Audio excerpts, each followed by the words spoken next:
Good day to each and every one of us. Now, welcome to our YouTube channel. Andito muli ang inyong kabalitaan, kapangarap at kakampi sa may bingwasan na istoke.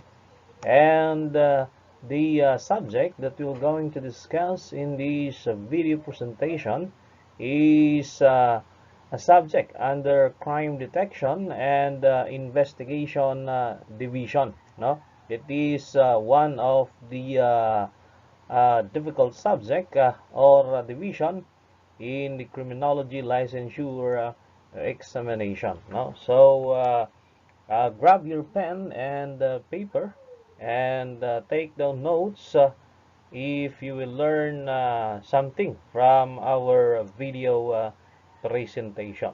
Okay? The subject that we will going to discuss is a special crime investigation. Although the title is very special, no? Dahil special crime investigation, ay wala po tayong i-discuss dito na special. Okay? Pero bakit nga ba special crime investigation yung pong title ng subject? Okay? Dahil meron pong mga specific procedures sa different types of crime, no? Although the general procedure is the same as you have learned in your fundamentals of criminal investigation, na kailangan na i-process yung crime scene, kailangan mag-interview, mag-interrogate, yan, and gamitin yung instrumentation kung kinakailangan.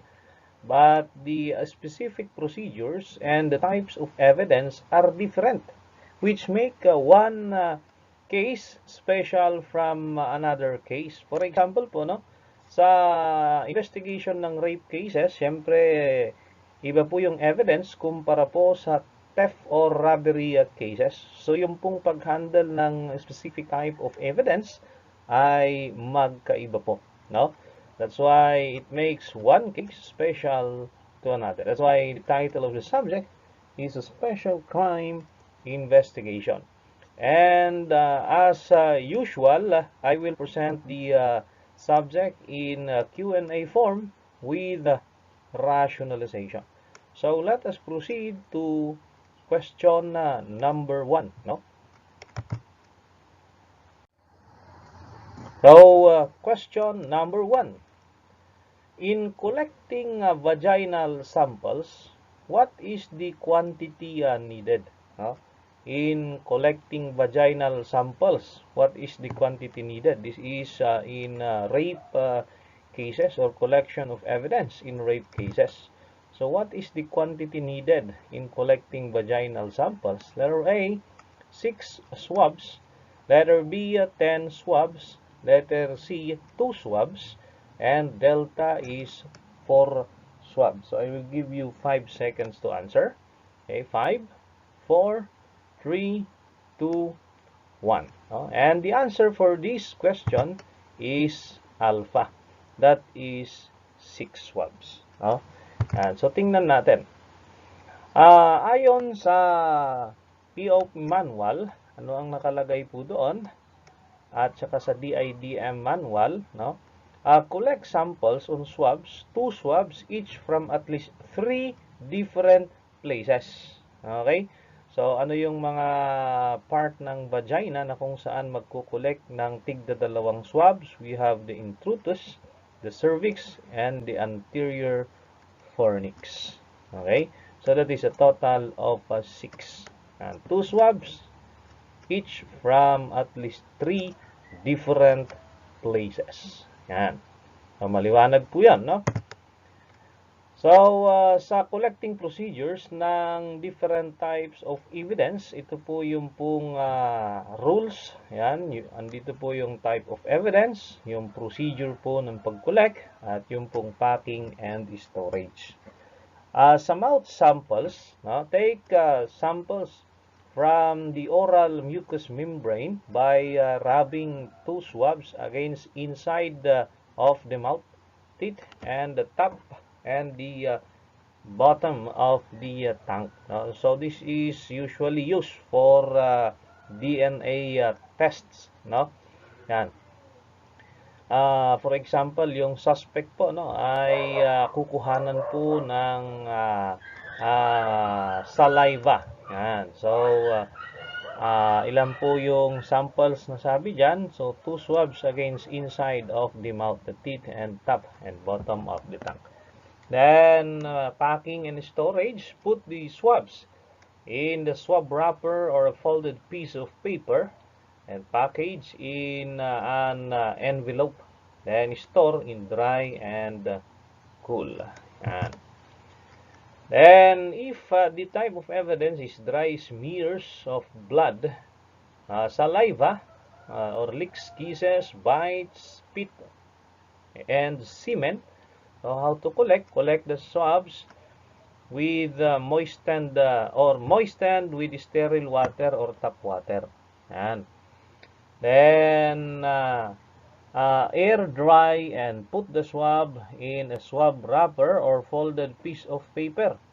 Then, package in an envelope, store dry and cool. Take note, wag pong i-direct na ilagay po sa plastic dahil po pwede pong mag-moist na kung saan ay pwede pong makasira doon po sa piece of evidence. Okay?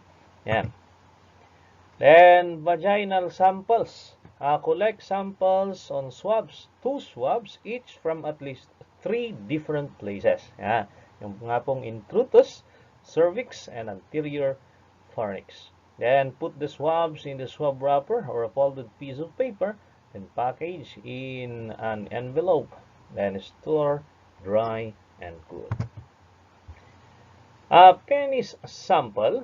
Sa penis, collect the sample on swabs moistened with sterile water or tap water. Then put the swabs in the swab wrapper or moistened with the sterile water or folded piece of paper. Then package in an envelope, store in dry and cool. Yan. So, susunod ay finger rub sampling of a suspected perpetrator. Rub the cuticles and fingertips with one moistened swab for each hand. And put the swab in a swab wrapper or a folded piece of paper. No? Paulit-ulit na sinasabi. Ito po yung mga biological evidence. Kung titingnan nyo, pare-parehas po yung packing and storage. Yan. So, hindi po pwedeng ilagay directly sa plastic, no? Yan na may seal dahil pwede pong mag-moist nga yung evidence. Then, samples for drug alcohol analysis. Ano yung pong kailangan? 10 ml of venous blood in vacuum tube with gray stopper and 20 ml of urine in 2 test tubes with screw caps. Then, keep the tubes in a refrigerator. Okay? DNA typing for living person must be taken by a doctor, no? Doctor of medicine po, no? Hindi po dental doctor or yung pong mga PhD or a nurse, okay? Yan. So, we have a preferred alternative. Ano nga ba yung pinakamagandang ginagamit for DNA test ay ito pong venous blood in a vacuum with tube, okay, and with a purple stopper. Then packing, keep the tubes in a refrigerator. Yan. DNA typing from a living person must be taken by doctor or nurse. Sabi nga dyan, no? Second alternative po, natanong na po yan sa board exam dati, yung pong preferred alternative or yung pinaka the best daw na sample for DNA test, that is a blood, no? Venous blood. Then second alternative is a saliva sample taken with swabs that are rubbed against the oral mucous membrane. Okay, then yung packing niya is air dry and put swabs into swab wrapper or folded piece of paper. Package in an envelope, store dry and cool. Then yung pong third alternative is about 10 hairs with pulled out roots or yung may follicles na tinatawag, no? So 10 hairs po yung third alternative. Then place in a folded piece of paper and insert in an envelope. Okay? Yan. So DNA typing from a dead person must be taken by doctor or nurse pa rin, no? Blood in a tube. Yan. Then, keep the tubes in refrigerator and send to the PNP Crime Laboratory by refrigerated transport para hindi po masira yung piece of evidence. Okay? Yan. So, blood po yung kinukuha pagka dead person, no? Then, 1 centimeter muscle or muscle sample or 10 hair roots. If putrefaction has set in, take 1 centimeter bone marrow as a sample. Okay? And then place tissue samples in plastic containers to the PNP Crime Laboratory. Yan. Po yung mga alituntunin sa pagkuha ng mga biological samples. No? Yun. Okay? Next question. Question number 2 po tayo. How many months before a case will be deemed a cold case and the authority to investigate will be transferred to the CIDG or the Criminal Investigation and Detection Group, no? Kasi sa una, pagka may nangyaring krimen, ang hahawak muna dyan ay yung pong mga local investigators. However, if they were not able to solve the case within the specific period stated in the DIDM manual, then the authority to investigate will be transferred to the Criminal Investigation and Detection Group after the case will be considered as a cold case, no? And the Criminal Investigation Detection Group will be the one to conduct follow-up investigations regarding the case. At ilang buwan nga ba bago pwedeng sabihin na ang isang kaso ay considered na as a cold case? Letter A, 4 months. Letter B, 3 months. Letter C, 5 months. And Delta is 6 months. And the answer for this question is Delta. That is 6 months. Okay? Yan. So, ayon po yan sa PNP Manual, Rule 23.1, na sinasabi po doon na kapag hindi po na-solve ng local investigators yung pong kaso within 6 months, then the case will be deemed cold case and the authority to investigate will be transferred to the Criminal Investigation and Detection Group. So, tandaan nyo po yun, 6 months bago maging cold case ang kaso. No? Yung pong pinaka-controversial na question ay yung pong who. Okay? So, bakit nga ba who yung pinaka-controversial na question? Tandaan nyo, sa threefold aim ng criminal investigation, unang-una po doon na i-establish is who. No? Who? Yung pong pinaka-controversial question. Okay? So, bakit daw who? Okay? Take note, no? Yung unang i-establish is who done it or sino po yung gumawa sa isang krimen. Okay? Yan. So, kailangan malaman mo muna kung sino ang gumawa sa isang krimen para ikaw po ay makakuha ng or ma-prove mo sa court sa pamamagitan ng evidence kung sino nga ang may sala. Okay? Sa isang karumal-dumal na krimen. That's why sa threefold aim, yun po yung una din doon. No? So, yun po yung unang i-establish. Who is the one who committed the crime. Okay? Yan. Next question. Okay, so which of the following are recommended to be performed when taking a statement from a witness at the scene of an accident? Which of the following recommended to be performed when taking a statement from a witness at the scene of an accident? So, sa interview po ito, no? Yan. So, letter A, all witness should be interviewed by same officer. No? Letter B, different investigator should interview each witness separately and in private. Letter C, each witness should be interviewed alone and in private. And Delta, witness who agree about what took place should be interviewed as a group to avoid unnecessary duplication. So ano nga ba yung tamang proseso ng pag-interview? Ito po yung tinatawag nilang field inquiry. Kapag ka ang interview ay kinandak po sa crime scene or sa scene of an accident, ang tawag po doon is field inquiry. Okay, so sa field inquiry, ano nga ba yung proseso? Yan. So that is Charlie.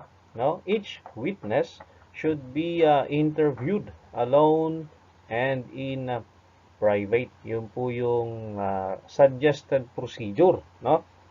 Kasi kapag in-interview mo sila ng sabay-sabay, pwede pong may nagsalita na tungkol sa tinatanong mo. Then, ang pwedeng sagot naman ng iba, kapag magtatanong ka ng iba, sasabihin nila, parehas din dun sa nauna. O, di ba? So, para maiwasan po yung ganun na pangyayari, kailangan yung witness ay ma-interview po isa-isa and in private. Okay? Yun po yung suggested or recommended procedure. Yan. So, next question po tayo. Okay? So, what is the skill of an investigator that creates understanding between people created by a genuine interest? What is the skill of an investigator that creates understanding between people created by a genuine interest? Letter A, rapport, support. No? Letter B, rapport. Okay? Letter C, empathy. And Delta is cooperation.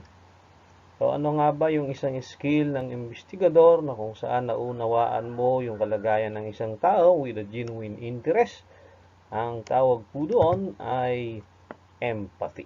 Ayan. Okay, so yung empathy, yun po yung tinatawag natin na pakikiramay. Okay, so ito po ay mas malalim, no? Mas malalim po ang empathy kaysa sa sympathy. Yan. Okay? So what is empathy? The feeling that you can understand and share another's or another person's experiences and emotions, no? The ability to share someone else's feeling. Yan. Na kapag ka meron kang ini-interview, damang-dama mo rin yung kanyang sinasabi. Diba? Yan. Then, sympathy. The feeling that you care about someone else's trouble, grief, or misfortune. No? Kumbaga, ikaw po ay nakikisimpatya, parang naaawa ka. Yun po ang sympathy.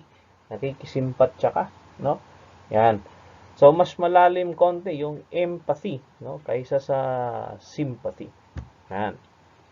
Yung pong rapport that is being built up in the first stage of interview or interrogation. That is a harmonious relationship between the interviewer and interviewee. Yung nga yung sabi sa Tagalog na pakikipagpalagayan ng loob, no? Pagka nag-i-interview ka, hindi po direkta agad na tatanungin mo ay tungkol agad sa kaso. Yan. So, i-establish muna yung pong tinatawag na rapport o yung pong good relationship before you will conduct the interview and interrogation. Okay? Yan. So, next question po tayo para makarami, no? Question: whether or not the evidence is admissible is ultimately determined by whom? Whether or not the evidence is admissible is ultimately determined by whom? Letter A, court. Letter B, the prosecutor. Letter C, investigator. Delta, the forensic chemist or criminalist. And the answer for this question is court. Mhm. So, hindi pa yung investigador ang nagde-decide whether yung pong evidence ay admissible, hindi po, ano? Yan. Dahil yung investigador, siya po yung mangangalap ng evidence. Okay? Magkakandak po ng interview, interrogation, gagawa ng report. At yung pong mga evidence ay i-evaluate po yun ng korte whether it is admissible or not. Subalit, kailangan dapat ang isang investigador ay knowledgeable regarding the rules on evidence. Okay, kaya nga po sa investigation ay dinidiscuss yung pong iba't ibang klase ng ebidensya at yung pong rules on admissibility of evidence so that the evidence or pieces of evidence that was gathered by the investigator will not be excluded by the rules of court, no? Kaya didiscuss po yung pong exclusionary rule, diba? Doctrine of the fruit of the poisonous tree, para po maiwasan yung pong inadmissibility of evidence. Okay? Kasi kung mali po yung procedure sa pagkuha ng evidence, ay hindi po tatanggapin ng korte yung pong mga ebidensya. So, sayang lang po ang pagod. Kaya nga sinasabi nila na maraming kaso ang na-file dito sa Pilipinas, subalit yung pong conviction rate ay mababa lamang. No? Yan. So, madalas nating mapakinggan yung pong sinasabi ng NBI, usually sa mga interview na kailangan nilang ibangga yung isang klase ng ebidensya doon po sa isang klase ng ebidensya. Kaya yung pong tinatawag nating triangulation of evidence. Okay? So ano nga ba yung triangulation of evidence? Meron po tayong tatlong klase ng evidence, yung pong documentary, yung pong testimonial, at yung pong physical. Okay? Pagka sinabi nating triangulation of evidence, kailangan po yung pong tatlo na yon ay magtugma-tugma. It should corroborate one another para malakas po yung kaso. Yan, yung pong triangulation of three types of evidence. Okay? Yan. And whether or not the evidence is admissible, ang may final say pa rin dyan ay yung pong korte. At iwasan yung pong mga pag-violate ng rules in collecting evidence, no? Pagka kayo po ay naging pulis na. So, ano ang sabi? Evidence that is formally presented before the trier of fact or the court, the judge or the jury, to consider in deciding the case, the trial court judge determines whether or not the evidence may be proffered or may be admitted as evidence. Okay? And take note that judge is an element of court. Diba? Yung pong element ng court po natin ay yung pong judge, yung pong jurisdiction, at yung pong venue. Yun po ang bumubuo ng court. Okay? Yan. Question. One of the following is used in detecting cessation of respiration. Ito po ay sa homicide cases or homicide-related cases, no? Sa murder and the like. One of the following is used in detecting cessation of respiration or yung pong pagtigil ng paghinga. So, letter A, Icards test. Letter B, Magnum test. Charlie Winslow's test. And Delta is diaphanous test. Okay? Yung tatlo kasi dyan ay ginagamit po para ma-detect yung pong circulation of blood. Pero yung isa dyan ay ginagamit sa pag-detect whether yung pong respiration ay bumabagal na or tumigil na. And that test is called Winslow's test, ladies and gentlemen. Okay. Yan. Next question. In making a sketch, what is the measuring method that establishes a straight line from one fixed point to another, which measurement is taken at a right angle? In making a sketch, what is the measuring method that establishes straight line from one fixed point to another, which measurement is taken at the right angle? Letter A, baseline method. Letter B, triangulation method. Letter C, compass point method. And delta is rectangulation method. No? One fixed point is connected to another point, then all evidence must be measured at a right angle. No? Yan. At ang measurement, tawag po natin na baseline method. Okay? Na kung saan lahat ng piece of evidence ay ikukonek po doon sa baseline at yung pong evidence ay i-measure. Then, kailangan right angle po yung pong evidence doon po sa baseline. No? Yan. So, there are 4 techniques for measuring evidence. So, what are the 4 techniques? Dalawang techniques ang ginagamit po for indoor crime scenes at dalawa po sa outdoor crime scenes. Ang usual na ginagamit po sa indoor crime scene ay yung pong tinatawag pong triangulation method, wherein two piece of reference point or two reference point will be connected to the evidence, wherein the line or the imaginary line will form a triangle. So it's called the triangulation method.